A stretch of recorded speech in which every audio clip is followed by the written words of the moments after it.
She was just a delivery girl, one of many young women navigating the tough streets of the city, working long hours, enduring harsh weather, and dealing with impatient customers just to make ends meet.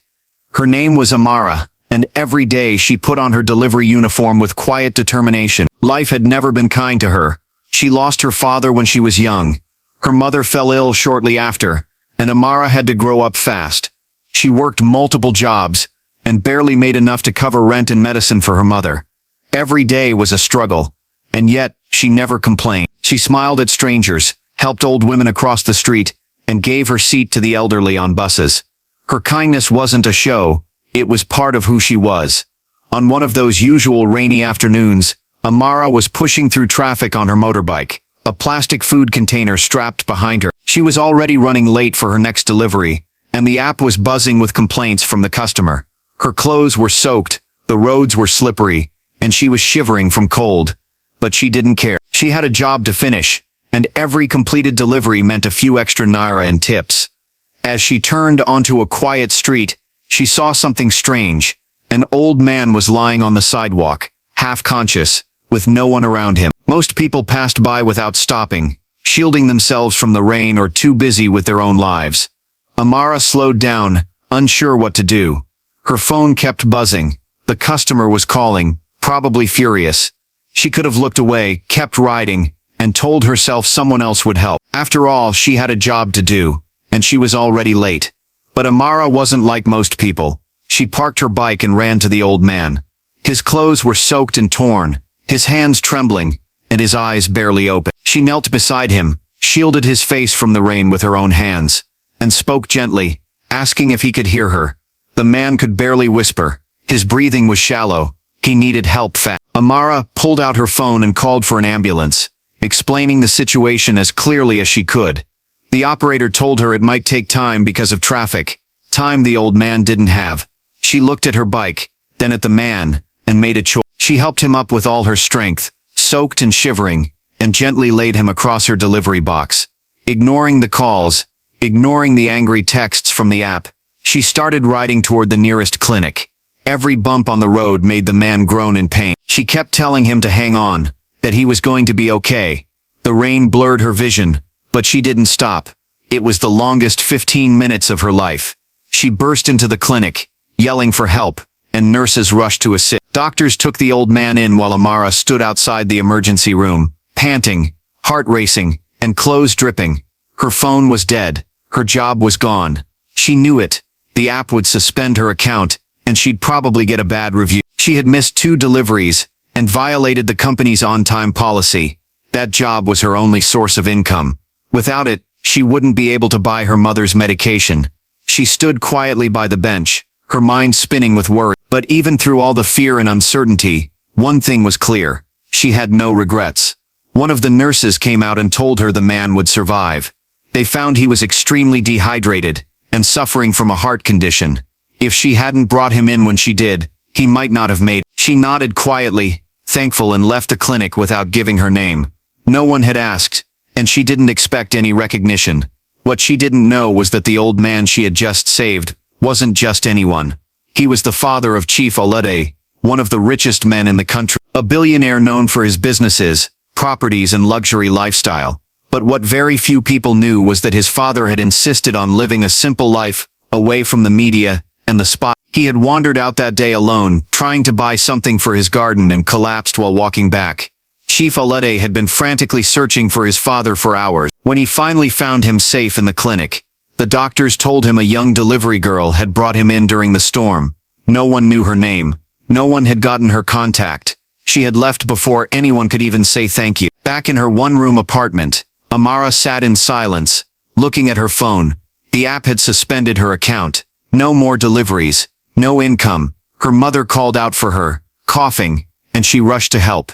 She lied and said everything was fine, that she was just tired. She didn't want to worry her. For the next few days, she tried to find other work. Small things, cleaning, errands, anything she could do. She had almost nothing left, and her mother's condition was getting worse. But Amara remained strong, even when she went to bed hungry, even when neighbors whispered that she must have done something wrong to lose her job.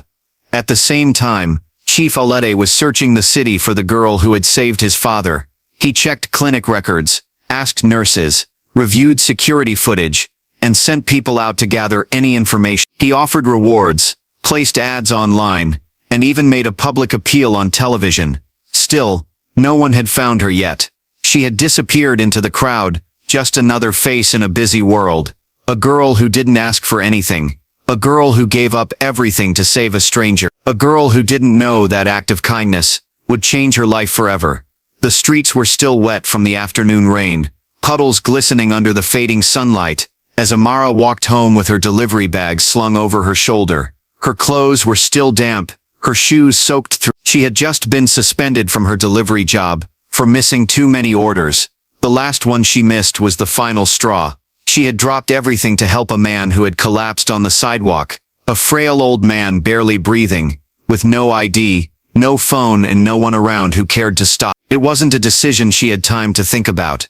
Her instinct told her to act, so she did. She took him to the clinic, waited until the doctors told her he would survive, and then left quietly. No name, no questions, no expectation of reward. Amara had no idea that the old man she had helped was not just another forgotten soul. His clothes were simple, even worn out, but they had once been expensive. His shoes were dusty but handcrafted. His watch, though scratched, was a limited edition. She didn't notice any of that. All she saw was someone who needed help. She didn't know that the man lying unconscious on that rainy sidewalk was Chief Alete's father, the father of one of Nigeria's wealthiest businessmen. Chief Alete had built an empire from real estate, oil and tech. His face appeared regularly on magazine covers, business panels, and charity galas, but despite all his power and influence, he had always remained deeply close to his father, an old man who preferred a humble, quiet life. The chief respected his father's wishes, and never forced him into the public spotlight. He lived in a simple house away from the estate, often wandering the streets alone, enjoying the simplicity that reminded him of his early years. But that evening, something went wrong. He never came back. Panic spread quickly. Calls were made. Security teams were dispatched. Chief Alete was devastated. It wasn't just about reputation, it was about family. He knew the streets could be cruel, especially to the old and vulnerable. Hours passed with no sign, until finally a tip came in. A local clinic had admitted an elderly man who fit the description. When the chief arrived, he found his father unconscious, but stable. The doctors explained that a young woman had brought him in during the storm, soaked to the skin, desperate to get him help. She had saved his life, but she left before anyone could speak with her. No name, no contact. She just vanished. The chief demanded every piece of information. Security footage was pulled. A blurry image of a delivery girl, her face partially hidden by a helmet, was all they had. He launched a citywide search. Posters were printed. Radio stations were contacted. Social media buzzed with the mystery girl, who saved a billionaire's father. Still, no one came forward. Meanwhile, Amara had returned to her daily struggles. Losing her job was a huge blow. She had been using her small earnings to support her mother's treatments. With no steady income, things were falling apart fast, but she didn't regret what she had done. She couldn't. Somewhere inside her she believed that kindness mattered, even when it cost you something. Maybe especially when it did. She didn't even know people were searching for her. She had no internet access at home. Her phone was borrowed, and data was expensive. She was just focused on survival, on finding any odd job to keep food on the table. People around her started talking. Some said she was foolish for helping a stranger.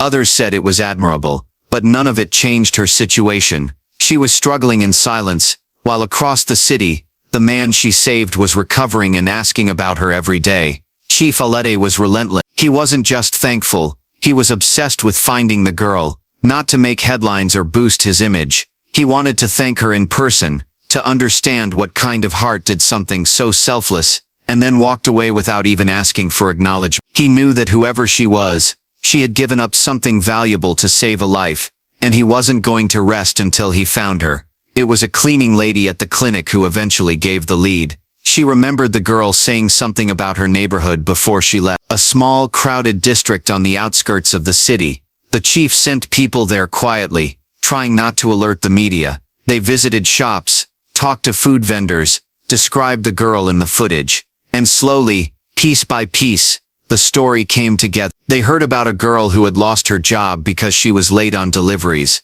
A girl who was seen rushing an old man into a clinic during the storm. A girl who hadn't been herself since. Amara's neighbors pointed to her house, a small room with a leaking roof, where her mother lay on a thin mattress, coughing through the night. The chief's men waited, watching as Amara stepped out early one morning, carrying a bucket of water and a packet of cheap medicine. She still didn't know anyone was looking for her. She had no idea her story had reached powerful ears. She had no clue her single act of compassion had triggered a search across an entire city. She didn't know that the man she helped had once owned the very delivery company she worked for. She couldn't imagine that the person whose life she saved was the father of the man who now stood ready to change her own life completely. There was no announcement, no dramatic encounter yet, just the silence of a new day, a girl trying to hold things together, and a billionaire's family finally closing in on the face they had only seen through a blurry video clip. Amara's single act of kindness, done without expectation or hesitation, became the turning point in a story that would soon touch millions. Her sacrifice, made quietly on a rainy afternoon, was about to be honored in a way she never imagined. True character is revealed not in moments of comfort, but in moments of choice, and she chose compassion over convenience. If this story moved you, don't forget to like the video, share your thoughts in the comments, and subscribe for more powerful real-life stories that inspire.